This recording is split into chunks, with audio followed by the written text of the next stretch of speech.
今回は、親の金を拝借してコミケに参加しようとしたら高速バス乗り場に先回りされてしまった、というスレを紹介します。一致に対してスレ民の追求があるぜ。スレたいだけだと状況がわからないもんね。一致の絶望ぶりを見ていくぜ。早速ですが見ていきましょう。人生初の東京、滞在時間わずか数分で車に押し込まれ大阪に帰った。大阪に着くまでの数時間、親父が運転しながら怒号、母親と兄が横に座って怒号プラスビンタ。家に帰ったら外出禁止で正月が終わっても解除されない。悔しいから話を聞いてください。自分の金で行けば。自分の金でチケットとバスの切符を購入して計画を立てたら3万ほど足が出てしまうからちょっと拝借してしまったんだ。当日はバイトの帰り直行するから、お説教は帰った後だろうと思ったらまさか追いかけてきたんだぞ。親父が鬼の形相で後ろに立ってた時気を失いかけたわ。自分の金で行けば。そう自分の金で行けばいいのに何やってんだか。東京駅の鍛冶屋橋に着いて荷物下ろしてもらい駅に向かおうとしたら後ろから追いって言われ振り返ったら親父だった。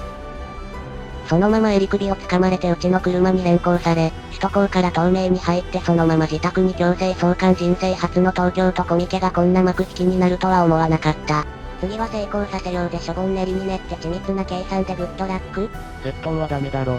スマホの位置情報でバレた？いや、高速バスの切符買いに行くとき色々メモしたのを兄が発見して追跡することにしたみたい。本当は大阪駅で捕まえようとしたけど、それは失敗して東京に親父と兄が交互に運転して先回りしやがったんだよ。怒られた理由を全て書け。理由がわからん。コミケに行こうと考えて、一応計画を立ててたけどどうしても予算が3万ほど足が出てしまうから母親の貯金箱から2万ほどと親父の財布からも2万円抜いた。その日はバイト終わりに出発するわと言って出て行き、その後抜いたことが発覚したんだ。バレるとは思ってたけどスマホ切って、年明けに帰って怒られようと覚悟決めたらコミケ1日目に参加する前に捕獲されたんだよ。半年稼いで待てよ。そんくらい活かしてやらないと家族をやだな。相談すれば、よかったのに。みんなで来るとかただの旅行では。わろた。俺が捕まって我が家の車に引きずり込まれたら、兄と母が俺を羽交い締めして車出発、カーナビ見たら自宅が入力されててもう関連した。サービスエリアに泊まったけど俺が降りれたのはトイレのみのとこだけで、16時過ぎに自宅に戻った。そこから3時間説教され、自室にて反省ということで寂しい正月を送った。飯はおせちとかも俺だけ取り分けられて部屋で食ったよ。もうちょっとうまい話作ろうな。めちゃめちゃいい思い出になりそうしょぼんそんなことのないからな普通。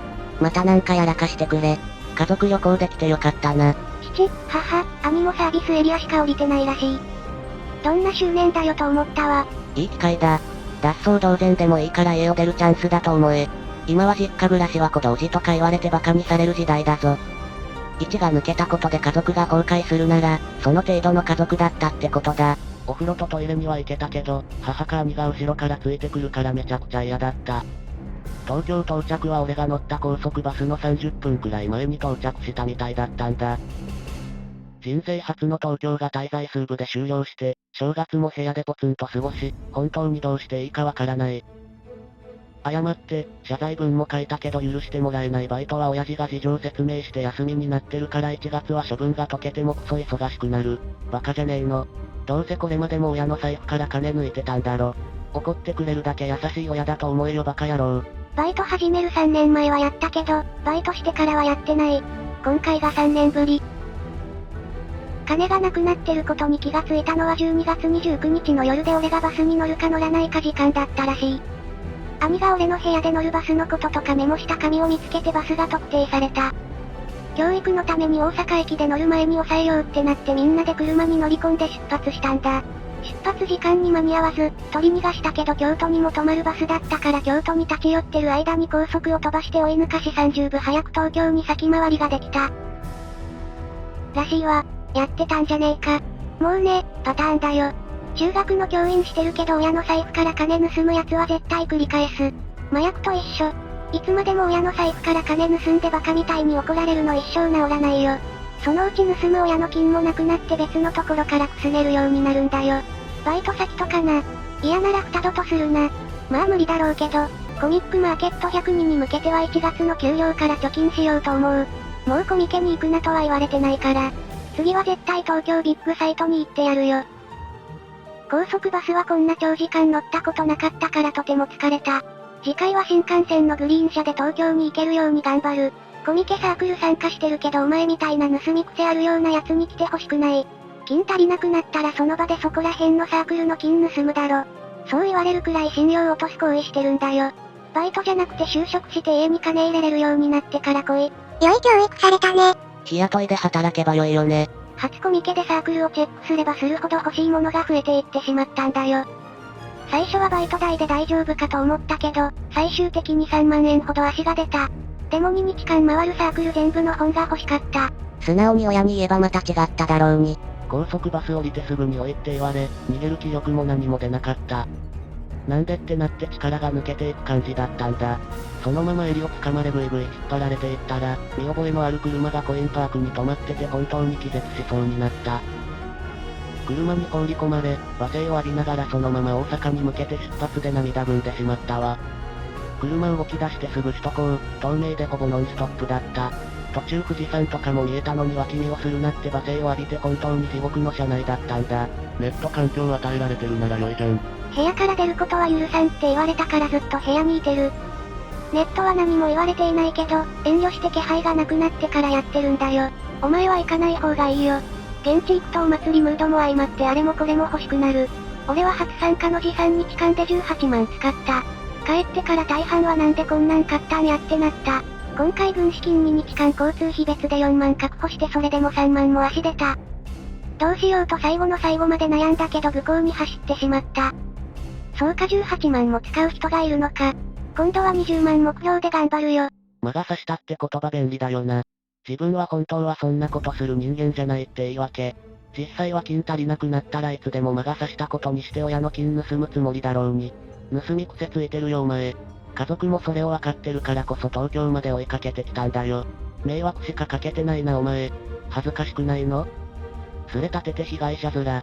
お前が全部悪いだろ何持ってんだ。車内で盗んだ4万円と所持金も没収されたわ。その没収した金で親父が浜名湖 SA 泊まった時、うなぎ弁当を4人前買ってきて車内で食べた。母が浜名湖の SA でうなぎは食べたいと雪に行ってたから帰り泊まったんだ。そうだよなお前今楽しくネットしてるじゃん実家中でなんで数万が貯められないんだよ。作り話はもう済んだか？わろた。コミケスレでお前を待つぜ。コミックマーケット100には自分の貯金したお金でしっかり計画立てて大阪から新幹線のグリーン車で往復しようという目標はできた。グリーンなんて贅沢だし意味がない。プラコで前入りしろ。安い方法も考えて高速バスにしたんだけど、あんまり眠れなかった。で寝ながら行けるグリーン車が良いかと思ったんだ。バイトしてんなら3万円くらい自分で稼げよう。正月は家に親戚が来てて、俺の話題になり今謹慎させてると聞こえて泣きたくなった。何より謹慎のため親父がバイト先に電話したことも辛かったな。親戚だから絶対開けてからのバイトで指摘されるし休みも激小だろう。グリーン乗る金があればその分本に回すだろ。設定が浅い。もういいよ。大阪に住んでてコミケなんて交通宿泊費の無駄。来週トレジャーあるし、家に帰って部屋で謹慎となってからは、31日も昼から説教があった。元日の親戚集まりも出なくていいとなりお年玉は辞退となった。親戚が来ている時間は 1F に降りられないので 2F の便所と部屋を往復するだけ。飯は3食親戚より1時間遅れで部屋に運ばれた。夜に親戚がホテルに戻り、その時風呂に入ってまた部屋だった。3年前に拝借した時より重い罰だったが三が日初詣にも行けず反省に費やした。その間、物音がしなくなったらパソコンを開いてコミケでどんなことがあったか調べたら、自分が情けなくなってそっと泣いた。それでもう次は絶対自分の金で満足して参加したいと思った。次のコミケで常連になるか1回で終わるかわからないけど、頑張って堂々と参加したい。食事も勝手に運ばれてきて部屋でぐうたらしてパソコンで遊ぶのが重い罰？ご褒美の間違いでは？飯は粗末だったよ。肉類はほとんどなく野菜中心。みんなありがとう。少し愚痴って気持ちは落ち着いた。次は立派に参加できるように見守ってほしいです。野菜は飯じゃないの？家族がわざわざ用意してくれたものを粗末ってお前心底腐ってんな。またやらかしたら来てね。だからトレジャー行けよ。ならリラックスすぎてコミケ行くのがバカらしくなるから。コミケだとさっちけ完売サークルが一般入場で余裕で買える。コミケのチケットはどんなのだったの？クソワロタ。今回は、親の金を拝借してコミケに参加しようとしたら高速バス乗り場に先回りされてしまった、というスレを紹介しました。ご視聴ありがとうございました。